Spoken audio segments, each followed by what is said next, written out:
Hello, I'm Todd Hall, President and CEO of TrueLiant. As we mark our 70th anniversary in 2022, we reflect on a rich history that would not be possible without the support of the great city of Winston-Salem.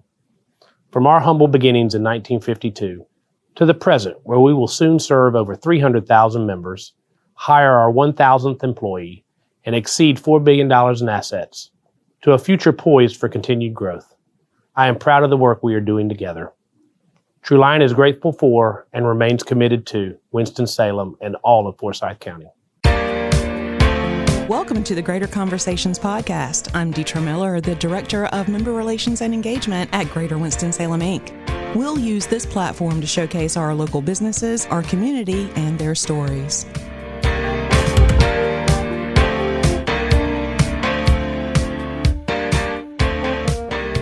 Hi, everyone. Welcome back to the show. It is my pleasure to have with us today Balint Gaspar, the CFO of Sightsource. Good morning. How are you? Good morning. I'm great. Great to see you both. Oh, it's so great to see you, Balint. You always have a smile on your face. You are just... Not that you can see it. Not that, I wish everyone could see it. We've got to get some photos out there to promote this episode so people can see how amazing you are. Just a source of light, if you will. Maybe that's why you named the company Sightsource. I don't know. I don't know. There's smizing going on. There's smizing it's for when sure. you're smiling with your eyes. I love it. I love it. That's exactly what's happening. And whenever you're happy with what you do every day, like you are at Sightsource, it's easy to smile. So let's talk a little bit about that. Balint, what exactly is Sightsource? Well, Sightsource is a custom software development company. We make custom applications, mostly mobile and web applications. We also do a lot of other custom coding. So anything that has software on it, we've probably worked on it at some point or another. That's pretty awesome. Worked on Internet of Things devices, medical devices, reverse engineered old code, old software applications, and then rewrote them in new modern languages, modern platforms, all kinds of cool, interesting, custom software projects. Love it. Love it. We might have to talk later about some custom software projects. We'll see. But that's really great. So you are, again, the CFO of Sightsource. You co-founded Sightsource with your co-founder. Talk about what that process was like, the two of you coming together to start a tech company in a world full of tech. Well, it was actually three of us. And Ali Tabaz and Harper Trow. They knew each other from college. I knew Ali from grad school at Wake.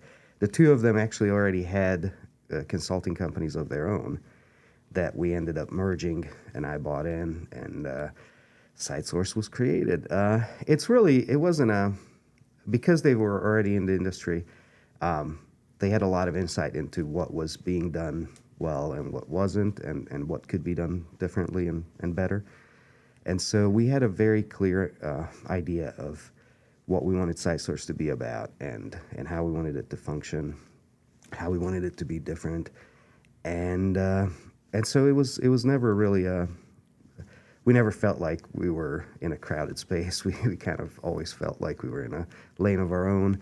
And then over time, I now only work as the CFO. I actually sold my share. And so did Harper. So now Ali is the sole owner, and wow. I'm still with the company because it's still kind of my baby. So that won't change. But yeah, you could say that we had a somewhat easier start than most startups, just because we had an existing client base from those two consulting shops to lean on initially, and then grow from there. The only thing that gave people pause was that we started it in 2009.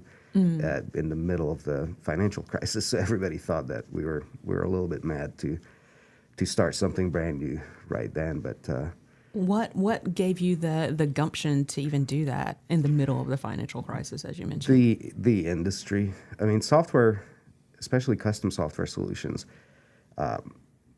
When times are bad, companies need to save money wherever they can, and so a lot of things that are just done inefficiently out of habit are getting looked at, and That's all of good. a sudden automated. There's a sudden need to just eliminate those inefficiencies. And then when times are good, it's the other way around. Companies are looking for new ways to make money, new avenues to explore, new products to roll out, new offerings, new services, and sometimes with the same manpower. So again, it's just the industry that didn't give us too much pause. We knew that it was, regardless of the overall economic conditions, it's just a good space to be in. I like to say that it's like, being a blacksmith in the Middle Ages. Okay. Wow, that was a good space to be in, right? Exactly. Well, speaking of good spaces, you guys are right here in Winston-Salem. So the startup ecosystem, if you will, right now in Winston-Salem is just thriving. It's booming. In 2009, I imagine it was a little bit different. What kept Sightsource here instead of branching out to other areas? Well, that was actually a little bit of a tug of war because our third co-founder lived in Richmond, and I really liked Richmond, so I was actually lobbying to move the company there. But my wife grew up here in Winston, and she insisted that we stay, and then she won out. But of course, and Allie and his wife also live in Winston-Salem. I don't actually remember. I think he was partial to Winston as well, but didn't feel as strongly about it. So it eventually came down to my wife basically just saying no. But because That's important. yeah. But because we for the first 9 years of the business, obviously way before COVID, we were all virtual. It didn't really matter. So I mean, I loved Winston from the day I moved here, even though I was very skeptical when I first moved here from Atlanta. Really? But I just happened to like Richmond as well. But we never had any issues with it.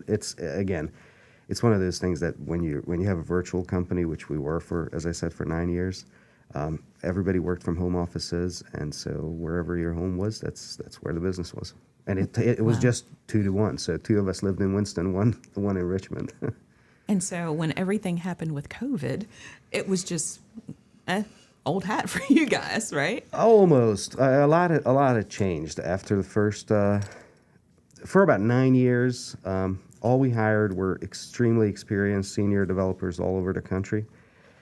They would work from their home offices. They would take big haircuts to come work for us, just Wow. because we allowed them to work from home. We allowed them to work on their own equipment, which, these were true technologists, so they spent thousands and thousands and thousands of dollars on their stuff, and they kind of didn't like the fact that their employers made them work on cheap leased laptops, and they didn't get to enjoy that equipment that they collected for themselves. So it was. That lasted for a good while, and that's actually how I got involved with the startups ecosystem as well here in Winston, is because the one thing where we couldn't help them is that they were kind of tired of solving the same business problems over and over and over again with usually slightly outdated technologies for large organizations, because that's exactly the type of projects that we put them back on right away. And so I became involved with the startup ecosystem, mostly to give them kind of dessert projects after after they would come off of these larger projects. And excuse me, I'm still recovering. You're I was fine. sick last week, and so that lasted for about 9 years, but it became more and more difficult to find qualified developers that had some consulting chops. That was very important to us, who would come work for us and didn't want to be our competition, or didn't get offers that we couldn't match from Silicon Valley. So back in 2018, we decided if we can't find them, we'll just grow our own. And that's when we started Empower, which is our free software developer training academy, and started hiring out of that. The change that happened, with regards to your question, you weren't sure that I was actually coming back to it. a change that happened was that because now for the first time ever we had some junior developers, we needed offices and we needed to be in person because they needed a lot more personal in-person mentoring. And so when COVID happened, we actually were not sure how well it was going to work, whether they were ready to be working from home offices, but it actually worked out great. So we could have stayed. But what ended up happening is we went back to work, and I say we because it was everybody else, everybody other than myself. I continued to work from home office, but everybody actually ended up going back in May. And we were the only ones in the entire building. We were sometimes the only ones in most of downtown. You know what? I think I remember seeing some photos on LinkedIn with you in the office, and everything else was just deserted. Yeah. Yes. I mean, I would go in to visit, but yeah, it was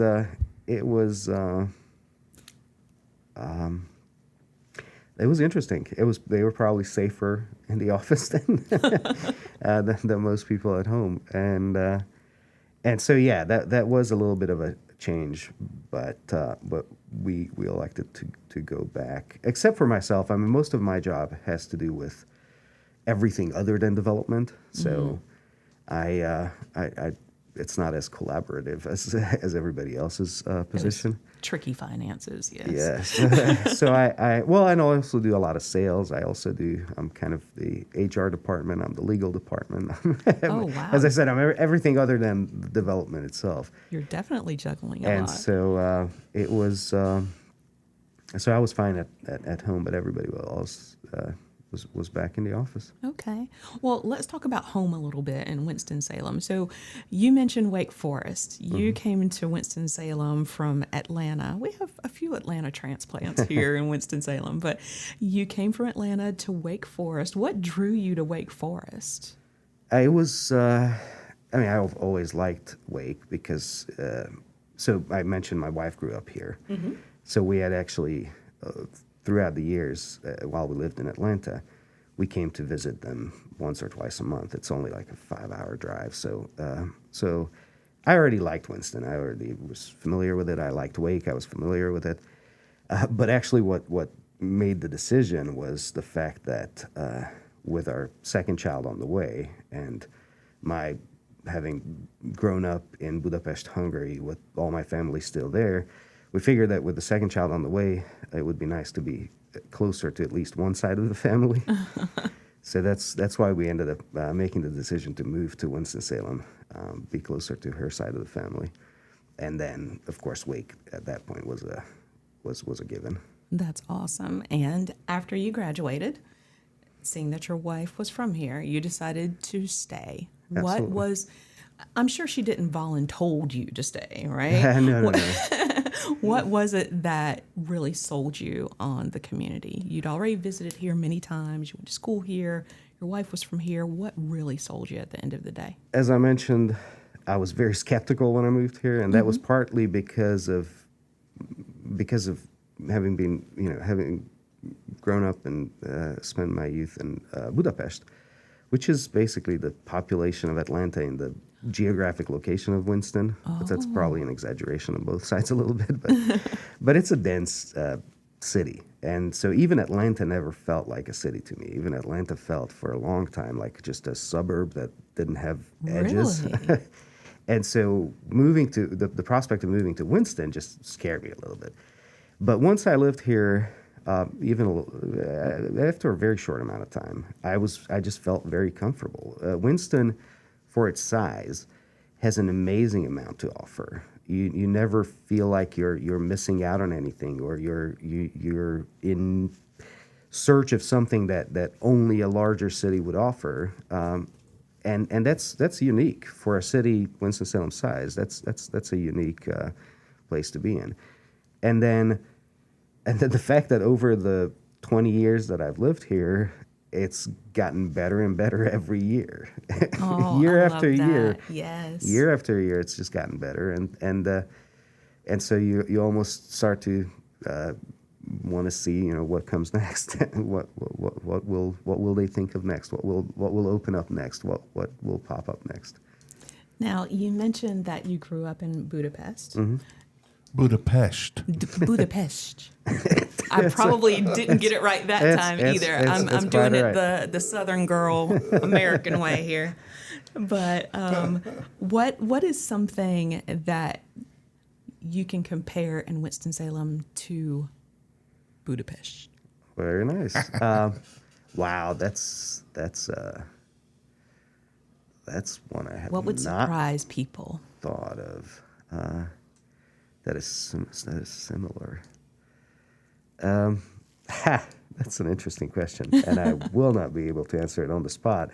I would have to just draw on my Pulp Fiction reference, and then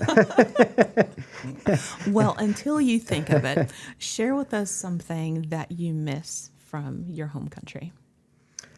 oh goodness, especially this time of year, I miss the views and the little markets in the city. It's especially when there's snow. It's just absolutely breathtaking. It is gorgeous in the Castle District, in the old town in the center of the city, and these very cool little Christmas markets pop up. It's Oh, that sounds fun. it's similar to and a lot of large European cities have, and even small ones have these pop up around Christmas, but. A lot of small vendors selling all kinds of strange and funny knickknacks and some pretty things, and but just the idea of, or those memories of walking around and drinking mulled wine, and which every third booth is selling it. That and like cocoa and stuff. Those are some fond memories that especially this time of year I kind of miss it. Wow. Although I did finally, after some 20 years, I did actually go back for the holidays last year. Oh, I bet that was fun after 20 some years. So you and your wife have been married for 25 years. Yes. And so, No, we have gone back quite a bit, and we try to go back every 2 years. But with Okay. three kids, that's a little tricky. But especially while our kids were in school, we couldn't do it. We could really only do it in the summertime. And so it kind of dawned on me during COVID, during Christmas 2020, that with my youngest one going off to college, this might be our last chance to do one of these big family trips to Europe. And so, and that all five of us together, had never been during the holidays. And so the wow. plan, sprung into action, and that's how we ended up there last year. That's pretty awesome. So now you're empty nesters. Yes, we are. And so you're continuing to mold young minds, though. You talked about the Empower program that you have.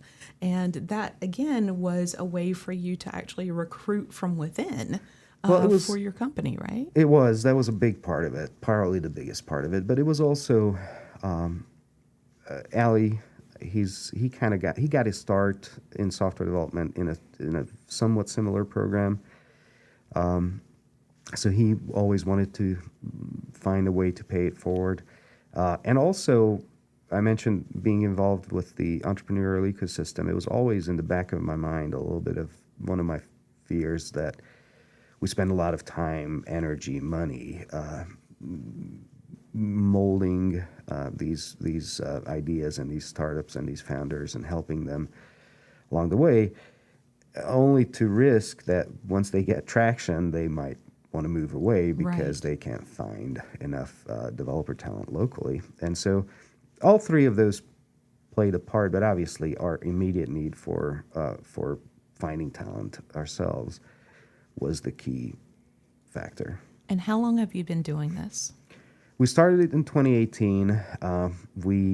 Our program in 2020 got unfortunately derailed by COVID, and then our second cohort graduated in 2021. So we've only done the two, unfortunately. Have you found with those two cohorts that they're staying here? A lot of them are, and in Winston? fact, we had people move to Winston-Salem specifically to participate in the program. It's awesome. a very intense 8-week, 40-plus hours a week training program that is that can, that has launched a lot of tech careers, and it's free Wow. of charge, which comparable programs can run 10, 12, 15,000 dollars, Wow. or at least were about that at the time in 2018 when I last looked. And so it was a great draw, and we had people move to Winston specifically to participate in it. And the 2018 one was actually hosted both in Winston-Salem and in Richmond. And then we actually ended up, since then we closed down our Richmond office. So now we're only in Winston, and 2021 cohort was only in Winston-Salem. Wow. So, for anyone listening that's interested in tech and possibly checking out the Empower program with Sightsource, do you have to be a certain age? Do you have to be like... You have to be 18 or older and have a high school diploma or equivalent. You don't have to have any kind of a tech background. Yes. You don't have to any kind of experience. You have to have, I mean, you obviously have to have some aptitude but most people will know themselves enough to know whether or not it's for them. But it's mostly about just attitude and the type of personality that wants to continuously learn, because that is the rest of your life if you want to be in software development, is continually learn and improve, and things are changing all the time. And so those are the only requirements, and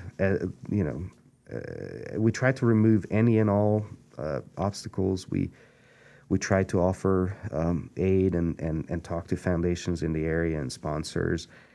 Every iteration, we're thinking of new ways to remove obstacles, and looking to set up a foundation to offer stipends so that people who can't afford to go without a paycheck for 8 weeks, that even if they know that this is what they want, that this profession is what they is what they want to be in, that there's nothing to keep them from it.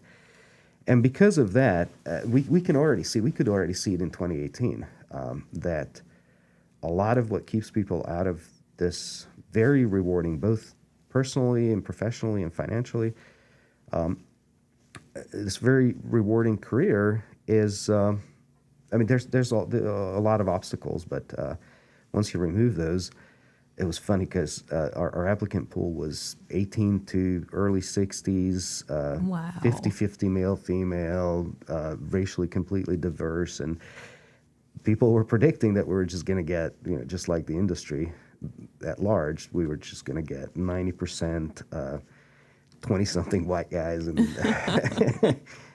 maybe a few others sprinkled in. But no, it was everybody recognizes and everybody has the talents and the interests to be in this field. It's just not everybody can spend 4 years to get a CS degree. Not everybody can spend $10,000+ to go through a for-profit boot camp. And so a lot of people are just kept out of it. Wow. And a lot of people, sorry, did you want to? No, I just feel like this is amazing. And when I first met you, like almost 5 years ago now, that was one of the first things I learned about you and Sightsource, this program. And I feel it's amazing and what you're doing to help folks that aren't your typical tech folks get into the industry is amazing. And removing those barriers to entry is amazing. And it's been very, very rewarding, as I said, both professionally and personally. It's awesome to hear updates. I mean, we are still in touch with everyone who's been in the program through our Slack channels, and it's awesome to see updates on their progress and their new careers and the new jobs and their new applications, whatever they're launching or working on. So. It's been very nice. That's fantastic. So I have to ask you, what's your favorite thing to do in Winston when you're not in the office? Oh, wow. My favorite thing to do in Winston. Yeah, you and your wife, empty nesters. We love to just go out and check out new places around town. Like to eat, drink. I'm very much a brew nerd. So Really?